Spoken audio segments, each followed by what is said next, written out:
여러분 지금 편안하게 앉아 계신다면 잠깐 팔을 앞으로 쭉 뻗어보시겠어요?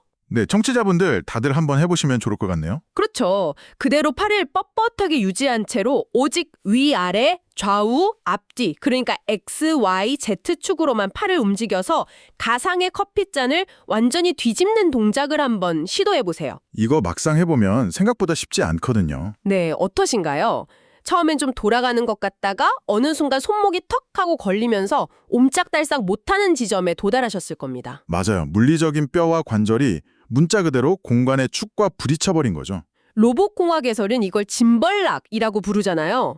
과거에는 이 현상 하나 때문에 수백만 달러짜리 드론이 하늘에서 갑자기 통제력을 잃고 추락하기도 했고요. 네, 일상적인 3차원 공간의 직관이 기계의 세계에서는 치명적인 오류로 이어지는 아주 대표적인 사례라고 할 수 있습니다. 완전히 엉켜버리는 거죠. 자, 한번 파헤충 볼까요? 오늘 우리의 심층 탐구 주제는 바로 이 물리적인 3차원의 한계를 돌파하기 위해 엔지니어들이 도입한 숨겨진 수학적 마법, 사원수입니다. 영어로는 쿼터니언이라고 하죠. 맞습니다. 우리가 수집한 수많은 기술 문서와 로봇 공학 데이터를 바탕으로 이 기묘한 4차원의 수학이 어떻게 드론의 비행부터 VR 아바타 조종까지 우리의 현실을 지탱하고 있는지 해독해 볼 겁니다. 복잡한 수식은 최대한 빼고 갈 거죠. 당연하죠. 그 놀라운 작동 원리만 쏙쏙 뽑아서 말이죠. 여러분도 끝까지 들어보시면 기계가 세상을 이해하는 방식에 꽤 놀라실 겁니다. 여기서 진짜 흥미로운 점은요. 엔지니어들이 이 문제를 해결한 방식이에요. 3차원 공간에서 꼬여버리는 축의 문제를 풀기 위해서 아예 차원을 하나 더 끌어왔다는 거죠. 차원을 끌어왔다고요? 네, 4차원 벡터 공간의 개념을 로봇의 두뇌에 심어버린 겁니다. 하나의 실수와 세 개의 허수로 이루어진 이 사원수라는 렌즈를 통하면 아까 여러분의 손목을 멈추게 했던 그 보이지 않는 벽이 완전히 사라지거든요. 와, 4차원을 끌어왔다니 시작부터 약간 비현실적으로 들리는데요. 일단 가장 직관적인 것부터 시작해보죠. 허공에 떠있는 기계, 드론입니다. 네, 드론 좋죠. 로봇이 무슨 거창한 작업을 하든 간에 일단 하늘에서 안 떨어지고 자세를 유지해야 하잖아요. 맞습니다. 초창기 드론들은 전통적인 오일러 각이라는 걸 썼어요. 비행기가 회전하는 세 가지 방향, 즉 롤, 피치, 요를 기준으로 삼았죠. 그 세 가지 축이요. 네, 이걸 쉽게 상상하려면 훌라후프 세 개가 서로 겹쳐서 돌아가는 자이로스코프 장난감을 떠올려 보시면 됩니다. 놀이공원 같은 데서 타는 막 빙글빙글 돌아가는 그 구체 놀이기구 같은 거군요. 정확히 그겁니다. 그런데 여기서 드론이 수직으로 급격하게 고개를 들어 올려서 피치 각도가 90도가 된다고 상상해 보세요. 위로 완전히 꺾이는 거네요. 네, 그 순간 바깥쪽 훌라후프와 안쪽 훌라후프가 완전히 같은 선상으로 겹쳐버립니다. 세 개여야 할 회전축 중 두 개가 하나로 합쳐지는 거죠. 축이 겹치니까 드론 입장에서는 왼쪽, 오른쪽으로 어떻게 돌지 하는 방법 자체를 잃어버리는 거네요. 바로 그겁니다. 회전할 수 있는 자유도 하나가 그냥 증발해버리는 거예요. 와, 무섭네요. 제어 시스템은 축이 사라졌네? 어떻게 움직여야 해? 하고 패닉에 빠지고 결국 추락으로 이어지죠.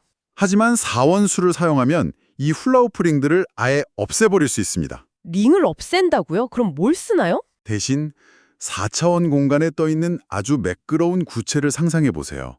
사원수는 이 구체 위를 미끄러지듯 이동하며 자세를 계산하거든요. 아하. 그래서 축이 겹치거나 특이점이 발생하는 일 자체가 수학적으로 불가능해집니다. 잠깐만요. 제 말이 맞나 보세요. 3차원의 링 3개는 겹칠 위험이 있지만 4차원 수학을 쓰면 그냥 어디로든 굴러갈 수 있는 완벽한 구수를 드론의 중심에 품고 있는 셈이군요. 네, 아주 정확한 비유입니다. 그런데 여기서 좀 의문이 생기거든요. 4차원 개념이라면 계산이 훨씬 복잡할 텐데 그 손바닥만한 소형 드론에 들어가는 아주 작은 칩이 초당 수백 번씩 그걸 감당할 수 있나요? 배터리나 메모리 걱정이 되시죠? 네, 나만하지 않을 것 같은데요. 사실 초창기 엔지니어들도 그 점을 많이 걱정했습니다. 하지만 실제 결과는 정반대였어요. 진짜요? 기존에 쓰던 3 곱하기 3 회전 행렬을 생각해 볼까요? 거기엔 9개의 숫자가 들어가고요. 엄청나게 무거운 삼각함수가 끊임없이 돌아가야 합니다. 사인, 코사인 이런 거요? 네, 심지어 센서에 오차가 쌓여서 행렬이 틀어지면 이걸 다시 직교하게 맞추는 재계산 과정이 말도 못하게 복잡해요. 반면에 사원수는 단 4개의 숫자만 다루면 끝납니다. 9개에서 4개로 확 줄어드는 거군요. 네, 거기에 복잡한 삼각함수도 거의 필요 없고요. 그냥 4층 연산 위주의 미분 방정식만으로 실시간 자세 추적이 가능합니다. 계산이 훨씬 가볍겠네요. 게다가 오차가 쌓이더라도 4개의 숫자로 된 벡터의 크기를 그냥 1로 나누어 맞춰주는 이른바 정교화 과정 한 번이면 오차가 아주 깔끔하게 리셋됩니다. 정교화요? 네, 아주 가벼운 연산 몇 번으로 치명적인 오류들을 다 막아내는 거죠. 와, 무거운 수학을 던져버리고 아주 단순한 사칙연산과 길이 일자리 정교화만으로 그 복잡한 꼬임을 다 풀어내는 거였네요. 그렇죠. 드론이 어떻게 그렇게 강풍 속에서도 호버링을 잘하는지 확 와닿습니다. 자, 그럼 여기서 한 단계 더 나아가 보죠. 좋습니다. 허공에 떠있는 단일 몸체를 제어하는 법을 알았으니 이번엔 관절이 하나 둘씩 생겨나는 상황입니다. 로봇팔로 로도마른 거군요. 네, 어깨, 팔꿈치, 손목이 주렁주렁 달린 로봇 팔 말이죠. 여기서부터 로봇의 기구학이라는 훨씬 더 복잡한 영역으로 진입하게 됩니다. 단어가 벌써 어려운데요. 드론은 제자리에서 중심만 잡으면 되잖아요. 하지만 로봇팔은 목표 지점까지 이동하면서 동시에 손끝의 방향도 맞춰야 하니까요. 아, 위치랑 방향 두 가지를 다 신경 써야 하는군요. 네, 이걸 계산하기 위해 과거에는 위치와 회전을 하나의 틀 안에 억지로 우겨 넣은 4 곱하기 4 행렬을 썼습니다. 총 16개의 숫자가 얽혀있는 구조죠. 16개라? 아까 9개짜리 행렬도 무겁다고 하셨는데 벌써 머리가 아파지네요. 게다가 그 안에서 이동이랑 회전이 다 뒤섞여 있다는 거잖아요. 그렇습니다. 이동 위치 데이터와 회전 방향 데이터가 복잡하게 결합되어 있어서요. 컴퓨터가 이걸 해독하고 제어하려면 엄청난 연산 부하가 걸리게 됩니다. 당연히 그렇겠죠. 그래서 도입된 최신 기술이 바로 듀얼 사원수입니다. 아, 듀얼 사원수요. 아, 바로 거기가 진짜 흥미로운 부분인데요. 제가 자료를 보면서 이해한 걸 비유해 볼게요. 네, 한번 들어보죠. 기존의 4 곱하기 4 행렬 방식이 수많은 물감을 한 통에 짜놓고 마구 섞어버린 거라면 컴퓨터 입장에서는 여기서 빨간색인 회전과 파란색인 이동을 다시 분리해내기가 엄청 힘들잖아요. 우리 절대 섞이지 않게 만드는 거죠. 제 비유가 맞나요? 와, 아주 예리한 통찰입니다. 물리적으로는 통합되어 시스템의 안정성을 높이면서도 데이터의 본질은 완벽하게 분리되어 있는 거죠. 오, 다행이네요. 이게 로봇팔의 제어에서 왜 그렇게 중요하냐면요. 관절이 여러 개 달린 팔은 이 모터를 1도 돌리면 손끝이 2cm 움직인다는 식의 거대한 역학관계도, 즉 야코비안 행렬이라는 청사진을 초당 수천 번씩 새로 계산해야 하거든요. 아, 뼈대가 다 연결되어 있으니까 어깨를 조금만 틀어도 손끝의 위치는 확확 바뀌어버리겠네요. 맞습니다. 그런데 듀얼 사원수처럼 회전과 이동이 깔끔하게 분리되어 있고 짐벌락 같은 특이점이 없는 수식을 사용하면 이 복잡한 야코비안 행렬을 계산할 때 수학적인 수치적 안정성이 극대화됩니다. 수치적 안정성이요. 즉, 로봇이 수미리초 단위로 궤적을 수정하며 미친 듯이 빠르게 움직여도 컴퓨터 내부에서 오류가 나거나 계산이 버벅거려서 팔이 덜컹거리는 일이 아예 사라진다는 뜻이죠. 물과 기름처럼 데이터를 직관적으로 쪼개놨으니 컴퓨터가 헷갈리지 않고 팔을 엄청나게 빨리 돌릴 수 있다는 거군요. 좋습니다. 네, 부드러움의 핵심이죠. 자, 그럼 로봇이 자기 손끝이 어디로 가야 할지도 완벽하게 알게 됐습니다. 그런데 시작점에서 목표 지점까지 텔레포트를 할 순 없잖아요. 당연하죠. 물리적인 제약이 있으니까요. 우리 인간이 컵을 집을 때처럼 아주 자연스럽고 부드럽게 공간을 가로지르는 선을 그리며 이동해야 하는데 이 궤적은 대체 어떻게 만드는 겁니까?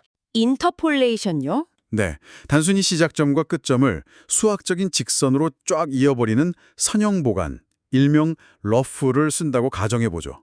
4원수가 존재하는 4차원 공간에서는 이게 반듯한 직선일지 모릅니다. 네. 하지만 그걸 현실의 3차원 회전 구면으로 가져오면 아주 심각한 문제가 발생하거든요. 어떤 문제죠? 3차원 구면 위에서는 그 직선 경로의 이동 속도가 일정하지 않게 나타납니다. 아, 그러니까 시작할 때랑 끝에 도착할 때는 관절이 느릿느릿하게 움직이다가 궤적의 중간 지점을 지날 때 갑자기 확 하고 가속이 붙어버린다는 뜻인가요? 네, 운전으로 치면 엑셀과 브레이크를 아주 불규칙하게 번갈아 막 밟는 것과 같습니다. 덜컹거리겠네요. 로봇의 기계적인 모터와 기어에 엄청난 가속도 부하가 걸리면서 관절이 다 망가지겠죠. 그래서 엔지니어들은 구면 선형 보관, 일명 슬러프라는 원리를 적용합니다. 슬러프요? 이건 사원수들이 존재하는 가상의 구면 위에서 가장 가까운 최단 경로의 홀을 따라 완벽하게 일정한 속도로만 움직이도록 수학적으로 강제하는 방식입니다. 아, 크루즈 컨트롤을 깍 켜고 매끄럽게 돌아가는 거군요. 정확합니다. 그런데 여기서 진짜 골 때리는 문제 하나가 등장하거든요.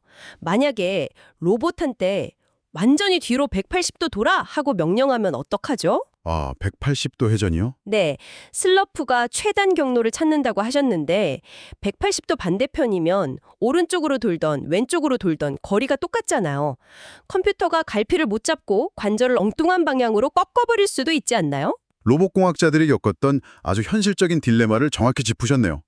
바로 그 순간에 사원수라는 수학의 천재성이 빛을 발합니다. 오, 어떻게 해결하나요? 사원수 공간에서는 물리적으로 완전히 똑같은 로봇의 회전 자세를 수식으로는 두 가지 형태로 표현할 수 있거든요. 바로 양수인 알파벳 Q와 음수인 마이너스 Q입니다. 물리적인 자세는 똑같은데 엑스레이를 찍어보면 양수와 음수로 나뉜다는 거군요. 비유하자면 그렇죠.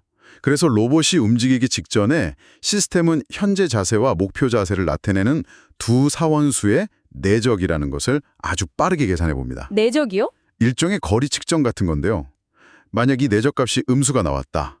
이건 수학적으로 로봇이 지금 180도가 넘어가는 아주 먼 길, 즉 비효율적인 경로로 빙 돌아가려 한다는 명백한 신호입니다. 와, 기계가 지금 삽질을 하려는 중이라는 걸 미리 알아채는 거네요.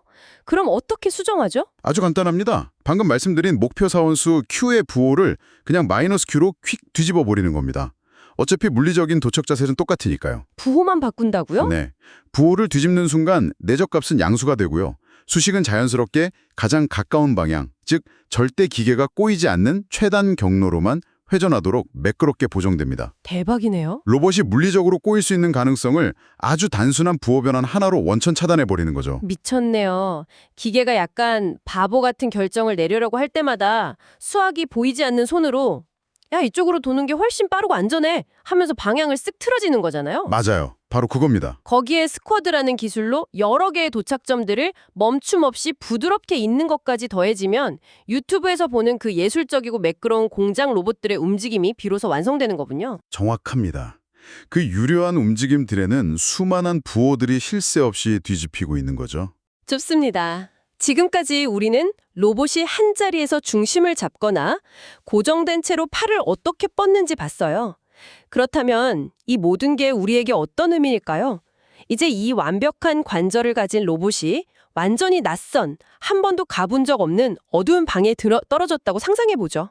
이동을 시작하는군요. 네, 돌아다니면서 자기가 어디인지 파악하고 3D 지도까지 그려야 합니다. 요즘 자율주행이나 로봇 청소기에서 흔히 말하는 슬램 기술이죠.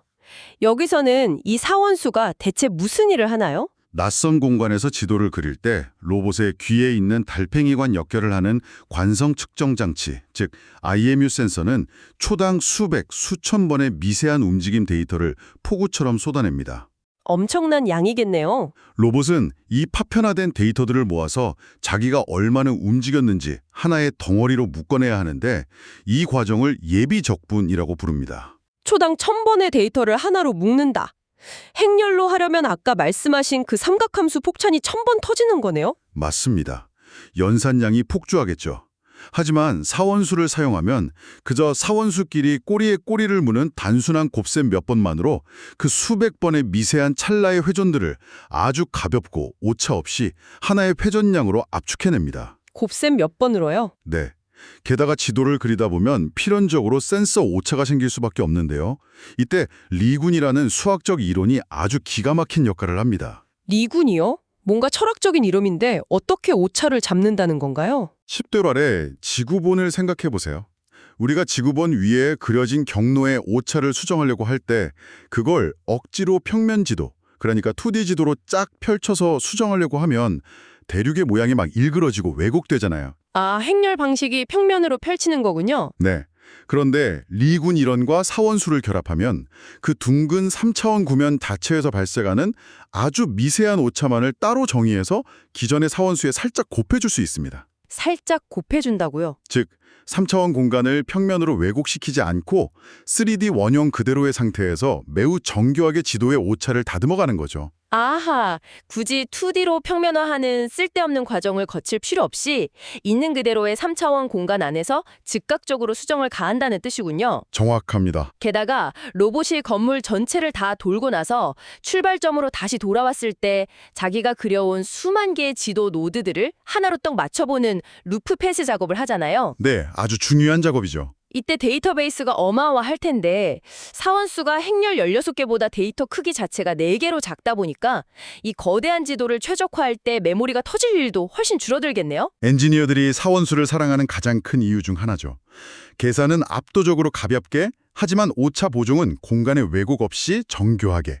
이것이 슬램이 추구하는 궁극의 철학인데 사원수가 이 두 마리 토끼를 완벽하게 잡아주는 겁니다. 와, 혼자서 지도를 그리는 경지까지 완벽하게 이해했습니다. 자, 그럼 마지막으로 제일 소름 돋는 단계로 넘어가 볼까요? 드디어 거기로 가는군요. 넘어서서 예측 불가능하고 제멋대로인 인간이 개입하는 겁니다. 제가 영화 레드 플레이어 1처럼 VR 수트를 입고 움직이면 로봇이 저한테 빙의해서 똑같이 움직이는 기술, 바로 아바타 로봇 제어입니다. 인간의 몸을 대체 어떻게 수학으로 번역하는 건가요? 인간과 로봇이 동의화될 때 가장 큰 난관은 우리 몸의 계층적 구조입니다. 어깨가 움직이면 팔꿈치가 따라가고 팔꿈치가 움직이면 손목이 따라가죠. 그렇죠. 다 연결되어 있으니까요. 이 연쇄적인 움직임을 로봇에게 전달할 때 사원수의 연쇄 법칙이 쓰입니다. 어깨 사원수, 팔꿈치 사원수, 손목 사원수를 그저 순서대로 곱하기만 하면 끝납니다. 잠깐만요. 로봇은 지금 자기가 인간의 팔을 움직인다는 사실조차 모르는 거네요. 그렇죠. 모릅니다. 그저 숫자 4개짜리 데이터팩 3개를 받아서 곱해버렸더니 짠 하고 손끝이 정확한 3차원 좌표에 가 있는 거잖아요. 인간의 의도가 순수하게 기하학적인 수학으로 번역되는 거네요. 통찰력이 대단하시네요. 정확히 그겁니다. 거기다 엄청난 실용적인 이점도 있어요. 사람과 지구 반대편의 로봇이 무선 통신으로 이 데이터를 주고받는다고 생각해보세요. 지연율이 중요하겠네요. 기존 행렬은 관절 하나당 9개나 16개의 숫자를 보내야 하지만 사원수는 단 4개만 보내면 됩니다. 데이터의 크기가 절반 이하로 확 줄어드니까 무선 대역폭이 널널해지고 통신 지연이 획기적으로 사라집니다. 와, 데이터 다이어트네요. 네, 사람이 팔을 휘두르는 거에 동시에 로봇이 딜레이 없이 타격을 날릴 수 있는 거죠. 제가 바닥에 구르면서 막 기괴한 춤을 춰도 짐벌락에 한계가 없으니까 로봇은 버벅거림 없이 완벽하게 제 꺾임을 따라 할 거고요. 정말 대단한데요. 거기에 더해서 사실 실제로는 그보다 더 기묘한 일도 벌어집니다. 기묘한 일이요? 진정한 아바타라면 인간이 일방적으로 조종하는 게 아니라 로봇이 느끼는 감각도 인간에게 돌아와야 하잖아요. 아, 피드백이 와야죠. 만약 로봇이 뻗은 주먹이 단단한 벽에 부딪혔다고 칩시다. 이때 발생하는 반발력의 방향과 세기를 인간 조종사에게 되돌려주는 햅틱 피드백 기술이 있는데요. 이때 사원수의 공액, 즉 Q스타라는 역변환 공식을 사용합니다. 역변환 공식이요? 그건 또 뭔가요? 네, 로봇의 손끝에서 발생한 충격량 벡터에 이 역변환 사원수를 곱해주기만 하면 아주 복잡한 물리 엔진 없이도 그 충격의 방향이 인간 조종사의 좌표계로 완벽하게 번역됩니다. 와, 로봇이 겪은 물리적인 고통이나 저항을 수학의 거울을 통해 인간의 손끝 진동으로 오차 없이 통역해주는 거죠. 와, 방금 살짝 소름 돋았어요. 인간의 의도를 로봇의 언어로 곱해서 명령을 내리고 로봇이 겪은 충돌을 다시 역으로 곱해서 인간의 감각으로 돌려준다. 이 거대한 인간과 기계의 교감이 오직 4개의 숫자로 이루어진 사원수라는 하나의 렌즈를 통해 실시간으로 이루어진다니 정말 경이 없습니다. 사원수는 단순히 로봇 공학 교과서에 나오는 어려운 공식이 아닙니다.